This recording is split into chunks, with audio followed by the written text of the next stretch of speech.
Я уволилась, и деньги кончились. Самую дорогую куклу мы продали и сделали лестницу. Она стоила 200 тысяч рублей. Слушай, ну здесь тоже опять инстаграмная картинка. Первый день нашего приезда это был кошмар. Заехали прямо в бетон.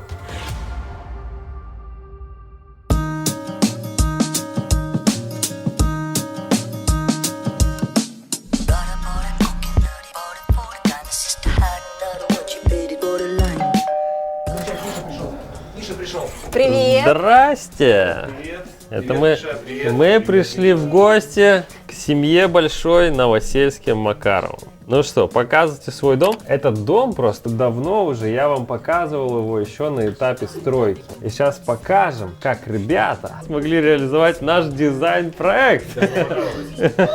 Здесь чуть-чуть не так, как мы планировали, да? Я бы сказала даже совсем не так, как мы планировали. Как должно было быть здесь на рендерах? Как вот здесь вот должно было быть на рендерах? Так вот. Здесь вообще не должно было быть никакого дивана. Я помню такой жесткий разговор по поводу дивана. И Света говорила, мы сидеть на диване не будем никогда. Нам нужен стол. Мы решили, что мы будем рассасываться по всем комнатам и кайфовать в каждой в своей зоне. Я говорила еще, что у нас не будет телевизора на первом этаже. И вообще у нас в доме не будет телевизоров. Но, как оказалось, это невозможно. Ну, то есть это то, что мы к чему стремились, но чего не удалось реализовать. А здесь же должен был быть остров, да, вот так вот. Вот так вот. Где остров, скажи мне. Диван место занял для стола, и стол решили поставить на место острова, а кухня туда уместилась очень даже легко. Расскажи мне, что вдруг в итоге произошло, да?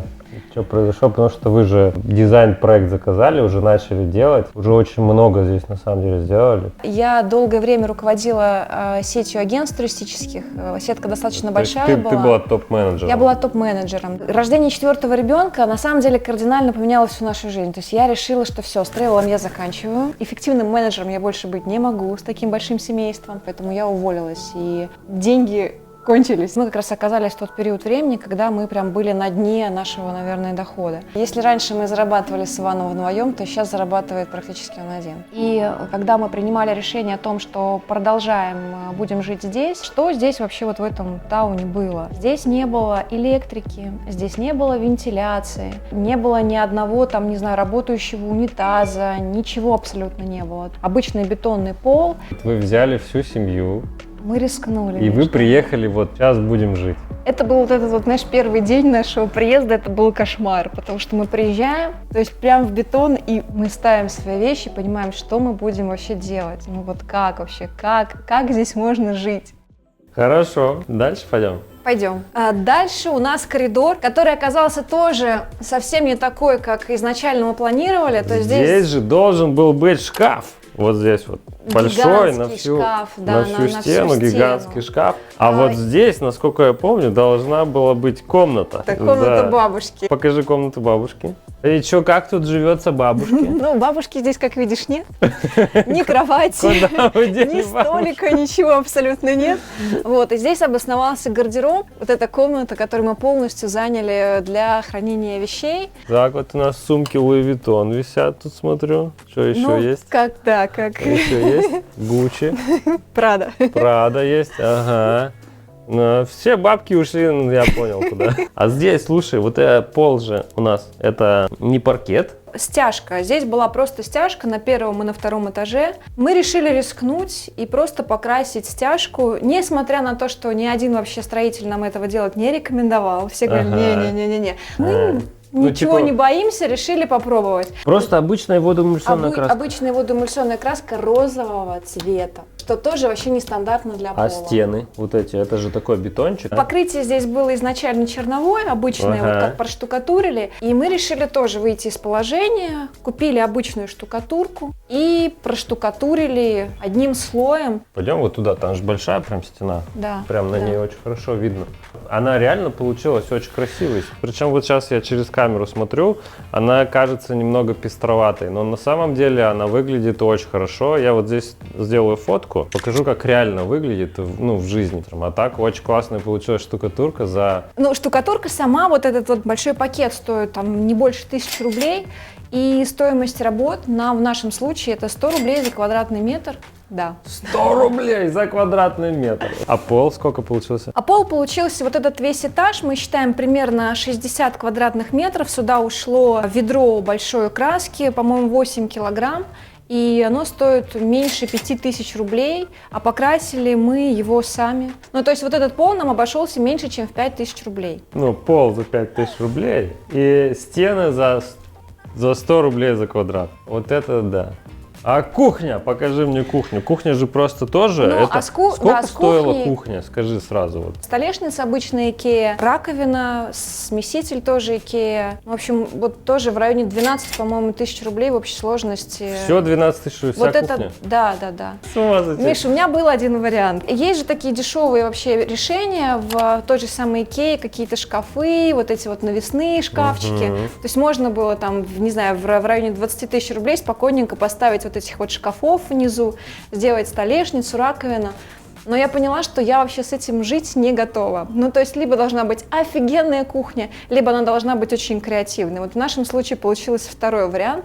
Открой занавесочку, покажи, что Да, там. и за ними, кстати, еще стеллажики есть, куда все можно было складировать. И так мы и сделали, в принципе. Все, ну, все и на здесь самом деле никак вообще не смущает там зайти, заглянуть, что-то взять, и все это в доступности, никаких шкафов открывать не нужно. А вот занавески, есть, они не пачкаются, как у тебя? Ну, их снимаешь, стираешь. Ну, то есть пачкаются, но я могу сказать, что, в принципе, это все решаемо. Слушай, ну выглядит все прям очень хорошо. Прям такое все стильное, красивое. И фишка в том, что вот потом можно просто положить паркет и все. Ну, и... в перспективе, конечно, Да. да. Задача была не тратить сейчас какие-то очень деньги на временный вариант.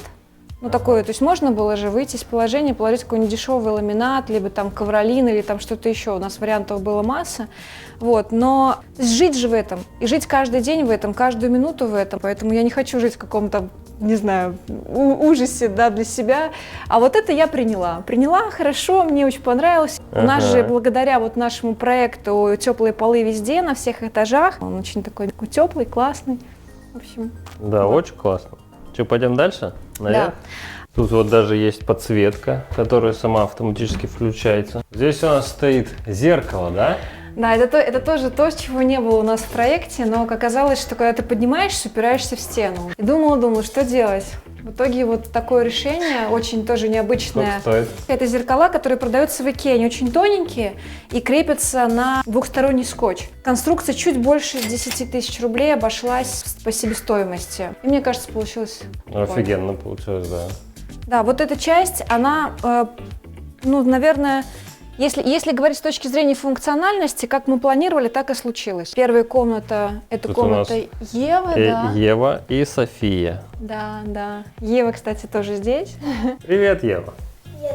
Здесь я помню, что мы планировали кровать, которая стоит на подиуме даже, по-моему, нет? Или ну, нет? да, кровать на подиуме должна была стоять, Кровать но на вместо подиуме, сверху кровати. Там что-то, да. Ну, и на самом деле сверху, там такие же должны были быть занавески, кровать на подиуме, поэтому мы, в принципе, сохранили всю функциональность, мы сохранили то же самое расположение, что было в проекте, просто пока у нас обычный матрас и занавески, то есть мы сделали вот эти вот гардины, тоже сохранили вот эту вот изначальную нашу конструкцию. Стол тоже стоит там, где должен был стоять. Комната такая получилась очень уютная, на мой взгляд, беленькая, уютненькая. Весь дом здесь, он какой-то такой инстаграмный. Типа прям вот, ну, в любом углу такой сфоткался, и офигенно будет. Вот так вот берешь, так фоткаешь, так, и в инстаграм.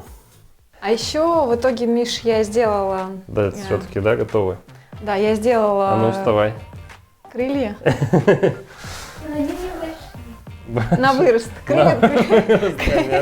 Крылья на вырост. Так ты взлетай, как ты хотела. Второе крыло домазали мы вчера. Ну, в общем, получилось тоже прикольно. Да, тоже опять инстаграмное все, просто инстаграмная семья здесь. Кстати говоря, подписывайтесь на инстаграмную семью Novo Family, вот здесь вот я оставлю.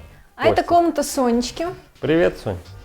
С Соней мы тоже сохранили всю функциональность изначальной комнаты. Тоже здесь должна была быть кровать с таким Я помню, здесь палантином. была корона такая. Соня девочка-девочка, и у нее была здесь такая корона с балдахином выходящим. Ну, в принципе, балдахин есть, там все на кровать. А еще вот мы коллекционируем кукол. Она здесь не полная, есть еще у нас кукольный мастер, и у нее там большая часть Слушай, наших это же кукол. дорогие куклы, да? Ну да. А да. сколько самая дорогая стоит кукла? А вот самая дорогая, кстати, ее здесь уже нет. Самую дорогую куклу мы продали и сделали лестницу. Она стоила 200 тысяч рублей. Сколько? 200 тысяч. Мы продали куклу и сделали лестницу, да. Подожди, а ее типа можно прям, ну вот взять и продать? Да. Мы продали ее, и она уехала жить в Англию. Итак, ребят, у нас объявили карантин, все сидят дома, я сижу дома, и мне сидеть дома уже прям, ну, надоело. Короче, я придумал забавку. Вы отправляете мне свои планировки ко мне в Инстаграм, прямо в директ, в личные сообщения. Понравившуюся планировку я буду разбирать прямо здесь, всем буду показывать, что, как сделать, как будет лучше, почему это было плохо. Короче, все минусы, все плюсы и что из этого можно сделать. Для тех, кто не хочет ждать, я записал специально для вас мастер-класс на 2 часа про планировки. Это 2 часа жести, мяса, никакой воды, четко по планировочкам. Кто хочет научиться делать планировки или повысить свои знания, welcome, ссылочку внизу на мастер-класс оставлю в описании. Сейчас как раз для этого лучшее время. Всем нужно сидеть дома, нехер сериалы смотреть, тем более, что сериалы уже все давно посмотрены, я лично не знаю больше, что смотреть, а курс по планировочкам сам Бог велел посмотреть. Сколько в итоге стоил дом? 11 миллионов. 11 миллионов купили. дом. У нас ушло, ну вместе с дизайн-проектом мы говорим, то в районе 6 миллионов у нас ушло вот до этапа, когда мы приостановили финансирование и приостановили стройку. Примерно еще 1 миллион мы потратили с продажей куклы, кстати. Это перед тем, как заехать. Ну то есть здесь, казалось бы... прям последние бабки оставались, да, и надо было что-то на них сделать. Да. А когда мы уже здесь жить начали, я думаю, что в общей сложности не больше 500 тысяч рублей вот на все вместе. То есть было 6, плюс еще миллион, Плюс и еще, плюс еще да, 500. да. Ну, около 20 миллионов вы уже всадили в дом. А и он еще Можно не готов. было вообще, мне кажется, на эти деньги уже 10 каких-то этих дубль домов построить. Ну не 10, конечно, но 2 так точно. Фахверков, домогатства. Да. Ну то есть как? Вот я не понимаю как. А здесь я помню, что мы планировали... Ой, самая такая печальная, даже не то чтобы печальная, а самая вымученная комната, потому что здесь изначально было их 2. И вот осталась даже вот эта вот часть, оставшаяся от демонтажа Да, здесь должна этой была стены. быть Здесь должно было перегородка. быть 2 комнаты: спальня Елисея и игровая.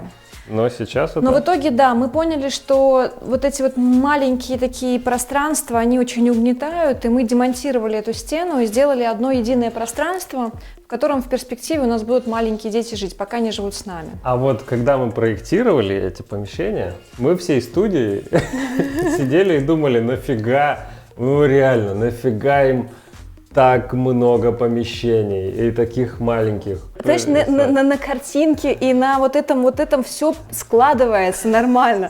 Но когда ты оказываешься, мне кажется, клаустрофобия может случиться реально, потому что очень узкие такие маленькие пространства. Слушай, ну здесь тоже опять инстаграмная картинка. Здесь просто вот так вот пам, и все.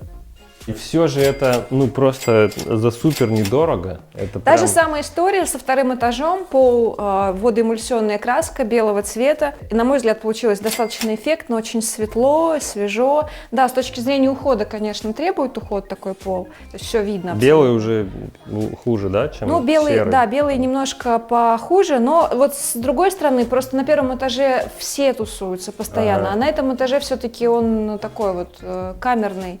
И поэтому здесь не так это ощущается сильно. Здесь есть еще и 3-й этаж. Ну да. Ну, пойдем на Ну 3-й этаж. Здесь же достаточно много таких семей, которые приехали в полуготовый дом. Мы думали, что мы одни такие, честно. Мы думаем, блин, у всех людей как у людей, а мы такие вообще.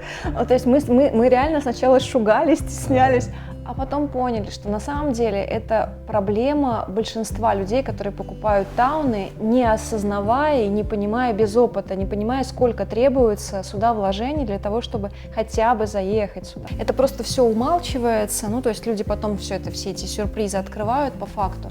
Ну, то есть я бы сейчас, наверное, 10 раз подумала с точки зрения покупки вот именно такого варианта тауна. Перевешивает лишь одно, наверное. Здесь есть определенная такая философия жизни самого поселка. Нет вот этих заборов больших каких-то. Соседи, да, здесь все классные, хорошие, здесь все здороваются. Есть охраняемая территория, есть детские площадки, здесь очень много семей с детьми. Причем нашего возраста разного, поэтому у детей сразу появились друзья.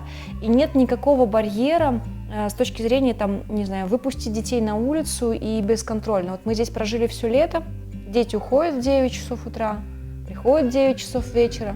Где были, что ели, что делали, вообще не знаю. Ну, то есть и это безопасно. В этом, конечно, очень большой плюс проживания здесь для семей с детьми. Так, и что там у нас на 3-м этаже? Они не надоедают тебе ходить на 3-й этаж? Задолбались, честно, если. Это просто самое ужасное, что только может быть, это 3-й этаж. Но в общем, он у нас получился кайфом, одним словом, мы его просто любим, поэтому не обламывает подниматься, честно, заставляем себя. Ну и вот здесь как-то так. Здесь у нас, я помню, вот сразу же, да? Здесь у нас должны были быть черные стены и светлый потолок. Но из-за того, что стены везде бетонные, немножечко концепция по ходу пьесы поменялась. Но что сохранилось? Сохранился воздух, мне кажется. То есть мы окна, у нас вот все, как оно должно было быть, так оно и есть. Ага. А еще самое главное, это ванная тоже. Самое главное, что сохранилось, это же ванна. Здесь есть ванна. И это единственная ванна, да? Пока да. Пока да. И, в принципе, здесь все и здесь моются. купаются все. И что в ней большой плюс? Она большая. То есть нестандартная, глубокая, большая. Помните, видео у меня было про ванны отдельно стоящие. Эта ванна там была. Она стоит не сильно дорого, относительно вообще ванн отдельно стоящих. Она там стоит 100 тысяч рублей примерно. Миш, по твоей рекомендации, мы когда покупали, полежали обязательно в ней вдвоем. Причем только потом уже сказали, да, окей, нам она подходит. А удобно, она же 160 длиной. То есть это же, типа, многим кажется, что она короткая. Но просто людям как бы не нужно ложиться в полный рост, это же не кровать, да? Ну, прикинь, то есть нормально да. вообще. Какая должна быть еще большая ванна? 1,75 м я ростом, да. Ну, то есть, в принципе, вообще, мы здесь все умещаемся. И с детьми. Опять здесь инстаграмная картинка, да, вот так вот. Пам, и в инстаграм. У меня что-то хрустнуло в руке прям. Опасно. А здесь у нас вообще же много всего планировалось. До 3-го этажа я так понял, что руки еще не дошли. Изначально думали, что здесь будет у нас 2 раковины. А в итоге, когда мы уже стали все делать, поняли, что нафига все это вообще нужно было. Поэтому мы решили демонтировать эту перегородку. И на самом деле очень довольны. А вот я всем всегда говорю, когда ты смотришь на рендеры, смотришь на какую-то пустую стену, тебе кажется, ну, что-то пустовато. Давайте там что-нибудь воткнем сюда. Но это очень обманчивая история. Я сама через это просто прошла, на самом деле. Сейчас рука даже не поворачивается, что-то на эту стену привесить и вообще что-то привесить. То 50% ты был прав относительно незахламления, относительно свободы. Слушай, окей, ванну мы видели. Где санузел хоть один, покажи. Хотя бы один в этом доме есть санузел. Не, на 2-м этаже мы просто туда не заглядывали. Просто здесь беда с дверьми. Получается, вот это двери, да? Да, это такие же Леруа, по-моему, вот эти вот створки, которые мы покрасили в цвет потолка. Хоть каким-то образом мы за ними прячемся. А сколько такие дверки стоят? Я не знаю, мне кажется, меньше 1000 рублей штучка. 1000 рублей штучка? Да, меньше, чем 1000. Мне кажется, рублей 500 или 600 рублей за эту дверцу. Но они мне очень нравятся. Прям да, очень нравятся. Они прикольные, да, они прикольные. Смотрите, как сделали они. Черновая отделка сделана, унитаз сделали, все. Но здесь еще же есть всякие трубы. Да, Ну, там здесь, да, здесь стояки, коммуникации. коммуникации. Здесь там. коммуникации, и на потолке даже показывать не буду, что там на потолке. В общем, там ужас. И даже потолок. И потолок он весь, да. Вот это стандартная Лиль, по-моему, называется, икеевская, вот эта вот самая дешевая занавеска, но она была белого цвета, и других вариантов там у них по цвету нет. Поэтому что я сделала? Развела в ведре краску, вот эту вот водоэмульсионную, которой мы красили потолок. И просто туда ее опустила, вытащила, встряхнула и высушила. И получился такой офигенный серый цвет, который просто идеально вписался. А здесь все вот это из Икеи, да, у нас? Кстати, ты знаешь, вот это вот, по-моему, Леруа, история Леруа, тоже очень бюджетно, в районе вот эта вся конструкция, это зеркало, вот эти полочки, ну, тоже не больше 12 тысяч рублей. Вот здесь, вот я помню, перегородка должна была быть. Да, должна быть перегородка. Которая отделяет большой стол. Та же самая история с этой перегородкой. Я даже сейчас не могу себе представить, если бы мы ее поставили и вот не видели вот эту вот зону. Ну, то есть пока вот не вписывается в моей картине мира на этом этаже какие-либо ограждения, преграждения.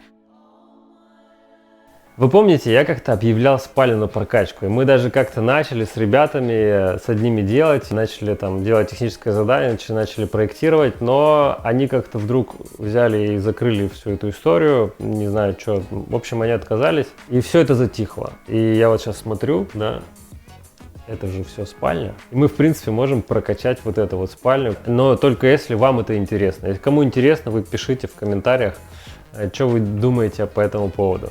А те, кто хочет поучаствовать в самом проекте, ну просто достаточно много будет затрат, там это кровати, столы, там сами производители, пишите, внизу я оставлю почту, куда можно будет писать свои предложения.